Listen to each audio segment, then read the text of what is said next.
Dando continuidade à aula anterior, nós vamos ver aqui tipos de poluição.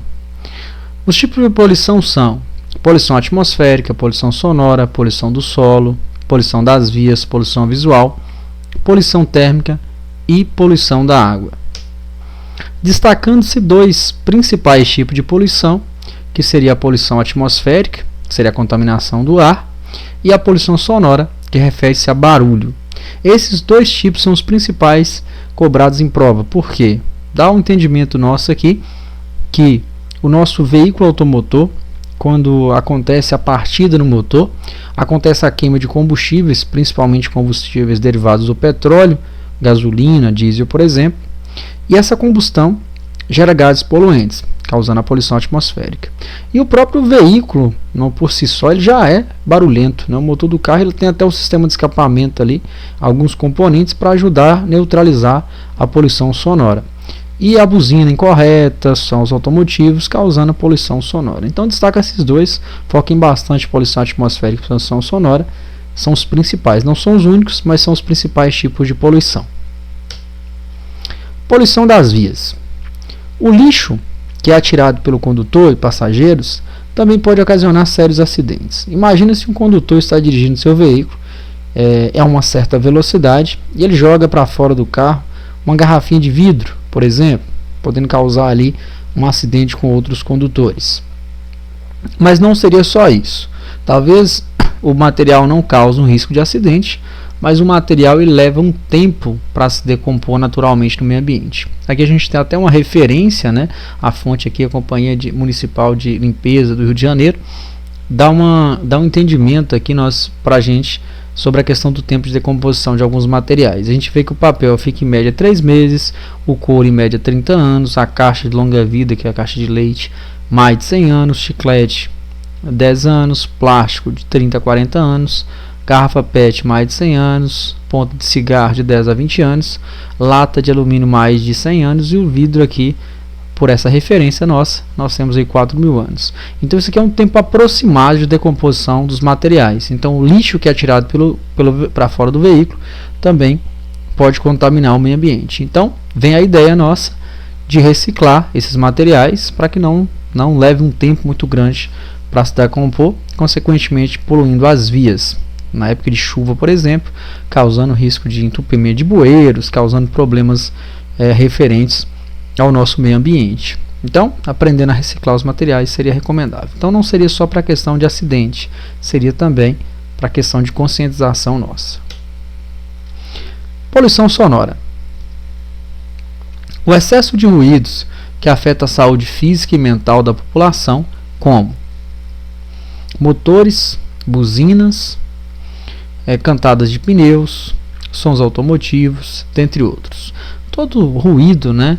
Todo barulho dá o nome aí de poluição sonora. Aqui nós temos uma referência da OMS, Organização Mundial da Saúde, sobre os níveis dos barulhos. O som ele é medido em decibéis. Aqui nós temos a referência da OMS, 30 decibéis, dificuldade em conciliar o sono, 40 decibéis, que é a medição do som, né?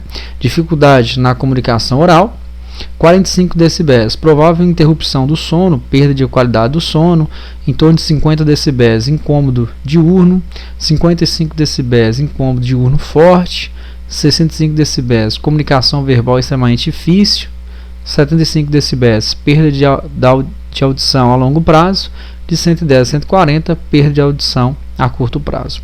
O equipamento que é utilizado para medir o som, ele dá o nome de decibelímetro, o nome do aparelho, né, referente-se à medição do som. Então aqui a gente tem as referências, né, do barulho, que a gente pode apresentar problemas, né, com o aumento da intensidade do som. Aqui nós temos também, referente à OMS, Organização Mundial da Saúde, nós temos uma referência também ao tempo, ao nível, aos decibéis, e ao tempo que a gente poderia ficar exposto. Aqui a gente tem em torno de 85 decibéis, 8 horas no máximo, né? Máxima exposição diária permitida, ou então permissível, né?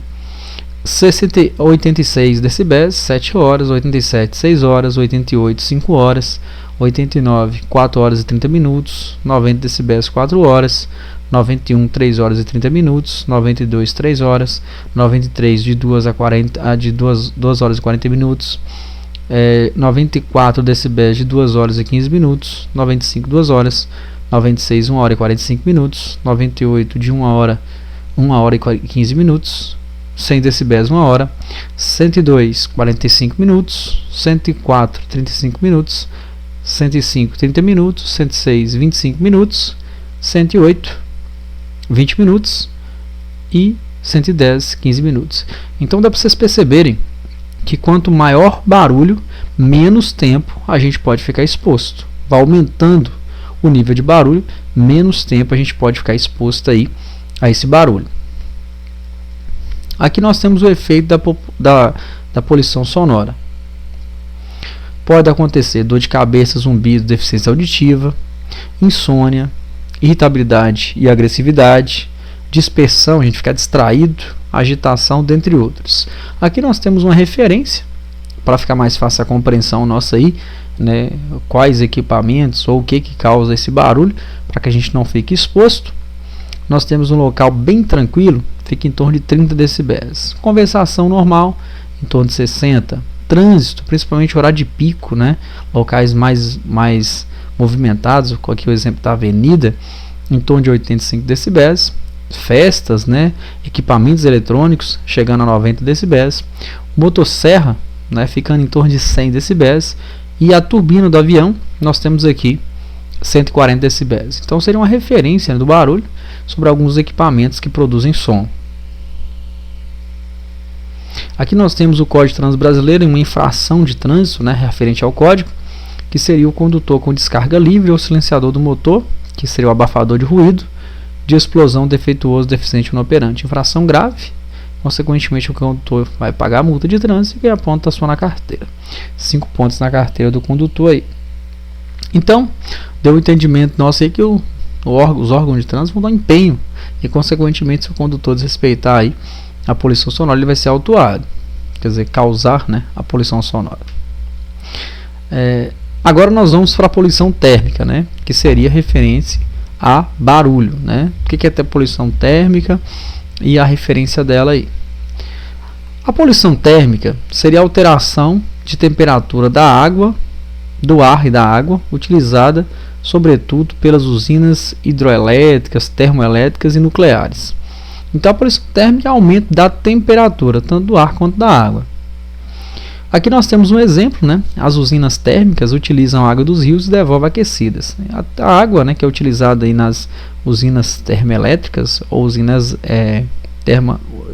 as usinas elétricas, termoelétricas, observe que essa água ela vem em temperatura ambiente e geralmente essa água ela refrigera as máquinas e é devolvida para o rio novamente quente. Então a água vem fria e é devolvida quente. Isso pode acontecer o quê? Essa água quente, né, se aumenta a temperatura da água, referentes, por exemplo, às usinas termoelétricas, a gente vai ter a morte de animais e a morte de vegetação, né, vai diminuir a concentração de oxigênio na água e tudo que depender de oxigênio ali vai morrer, inclusive os peixes, as plantas aquáticas, o que depender de oxigênio ali vai morrer por um aumento da temperatura da água, diminuição de oxigênio para essas plantas e para os animais. Então a gente vai ter consequentemente um desequilíbrio ambiental referente-se à poluição térmica. Poluição visual. A poluição visual está relacionada ao excesso de elementos ligados à comunicação visual, como cartazes, anúncios, propagandas, banners, placas, outdoors. Então, o excesso de propagandas, o excesso de propagandas, de anúncios, faz com que deixe feio de se ver os centros urbanos.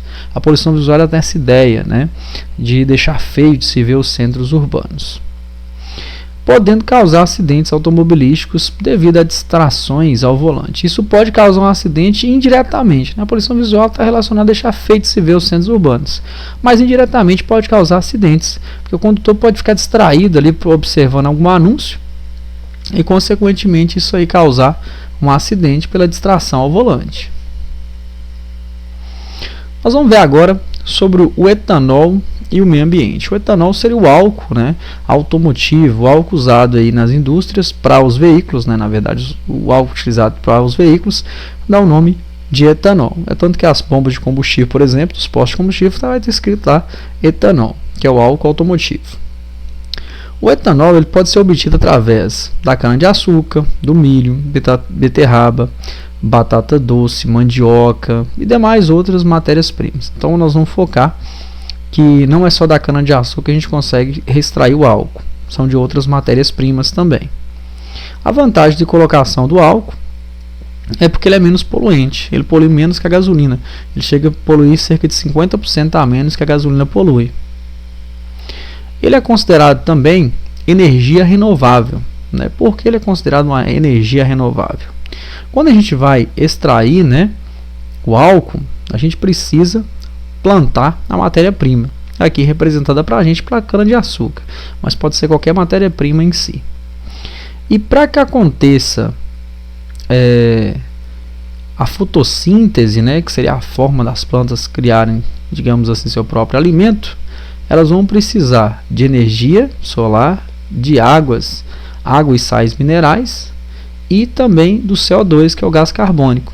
E o CO2, que é o gás carbônico, é um dos gases que vão sair pela queima de combustíveis, inclusive do próprio álcool, né? Então por isso que dá o nome de energia renovável, né? Ela vai ser renovável porque a gente vai plantar a matéria-prima e ela não vai acontecer a escassez dela, como por exemplo o petróleo, por causa da gasolina e o diesel. Então ela vai ser renovável, a gente vai plantar, sempre a gente vai ter a matéria-prima para a produção. E para que essa planta sobreviva, ela faz a transformação de gás carbônico na produção da fotossíntese, né? Ela vai absorver parte do gás carbônico que é expelido na queima do combustível, produzindo oxigênio. Então a fotossíntese ela vai transformar gás carbônico, energia solar e água em oxigênio que a gente precisa, e dessa forma ela absorve parte do gás carbônico que acontece na queima. Então acaba que sendo, na situação que a gente observa, dá para a gente perceber que é vantajoso, né, a utilização do álcool aí como combustível. Nós temos também uma matéria-prima na extração do álcool, que dá o nome de vinhaça ou vinhoto. É uma substância tóxica que ela não deve ser descartada de qualquer maneira no meio ambiente. Ela mata a fauna, mata a flora. As indústrias, depois de uma preparação, ela pode utilizar até como fertilizante. Mas a gente vai lembrar aí, principalmente para a prova teórica, o nome vinhaça, né, que geralmente é mais cobrado em prova, temos aqui de Minas Gerais, e o nome vinhoto não é muito cobrado, mas também são sinônimos, né, a mesma coisa, vinhaça e vinhoto, substância tóxica da extração do álcool. Destruição da camada de ozônio. O ozônio ele é como se fosse um filtro solar da Terra. A gente observa aqui a camada de ozônio. O ozônio ele absorve os raios ultravioletas que são nocivos à saúde humana. Esse ozônio, né, a gente tem um gás, que é o gás CFC, que está aqui representado para a gente, que é o clorofluorcarbono. Ele entra em reação com o ozônio e destrói parte da camada de ozônio. Aí por isso que popularmente conhecido como buraco na camada de ozônio, onde tem a espelhe, onde tem a concentração aí maior do CFC, a gente tem a diminuição aí da camada de ozônio. Então, consequentemente, se ela fica menor, aquela região ela fica propícia pelos raios ultravioletas que são nocivos à saúde humana e principais problemas de câncer de pele.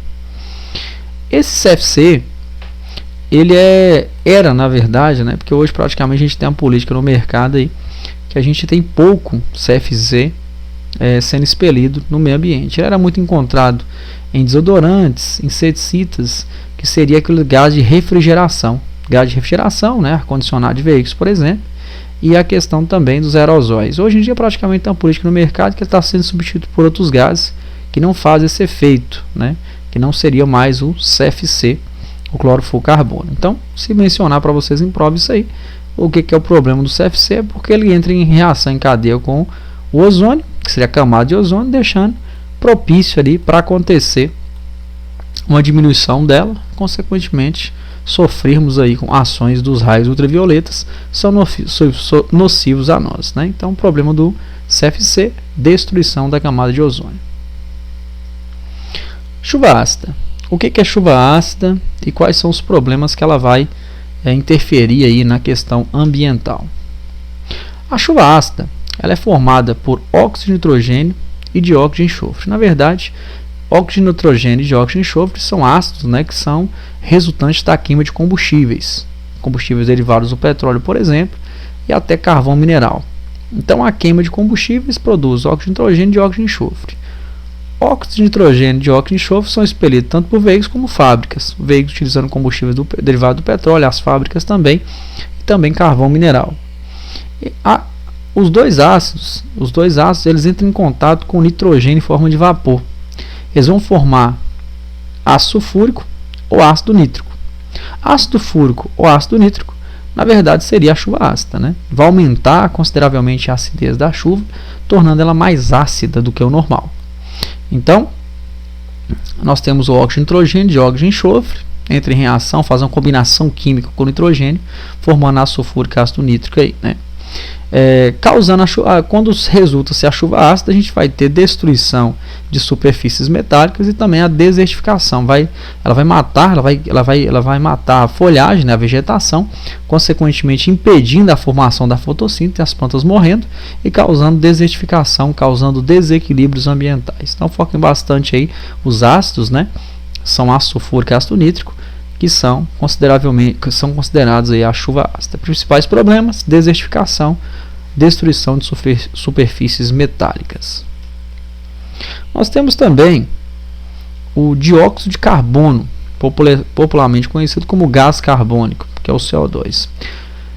O CO2, que é o gás carbônico, ele sempre foi expelido naturalmente no meio ambiente.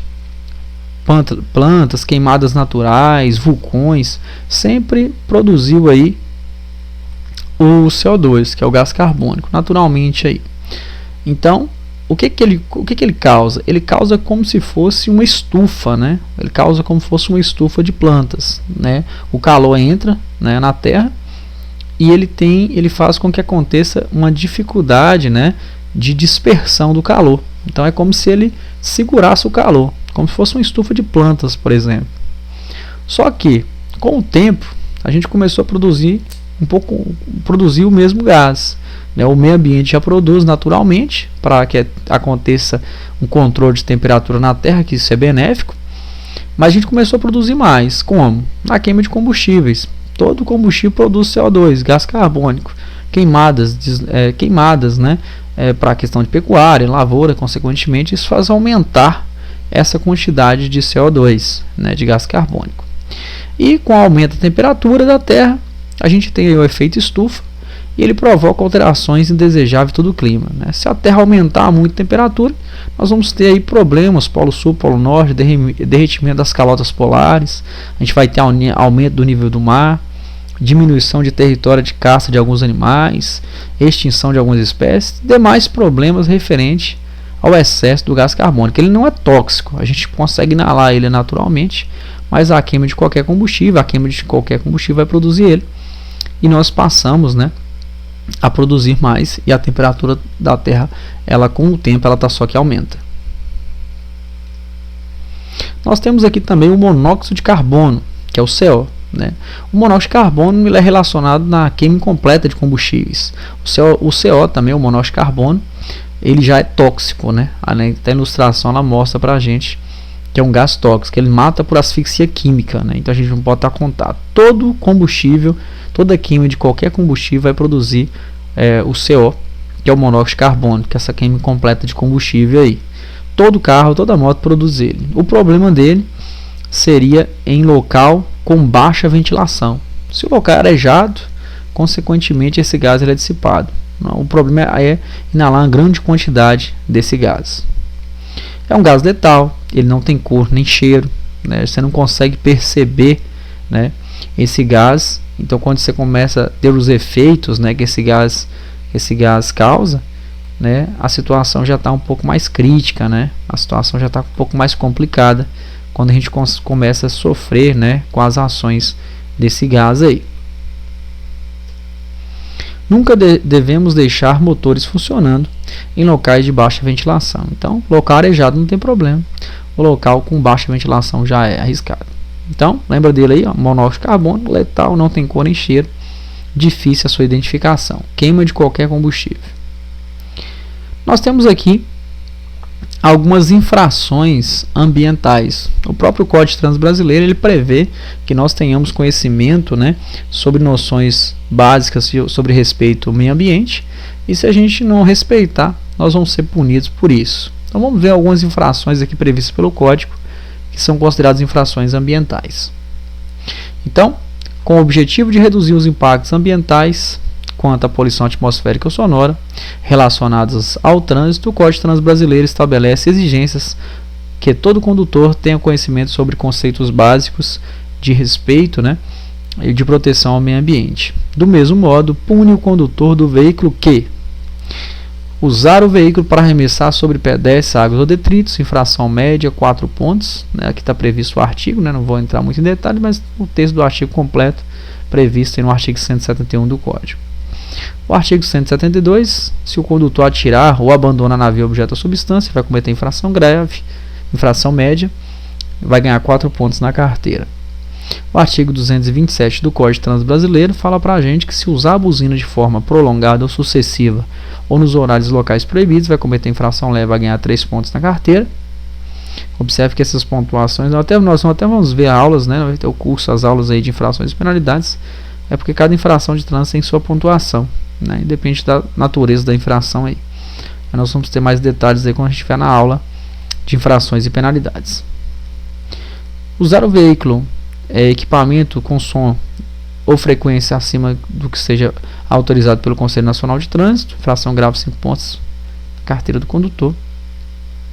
Artigo 231, transitar com o veículo danificando a via, derramando o carro, combustível ou óleo lubrificante, infração gravíssima, 7 pontos também na carteira do condutor. Então nós vimos algumas infrações de trânsito consideradas infrações ambientais, que seria o condutor desrespeitando as normas e regras aí estipuladas.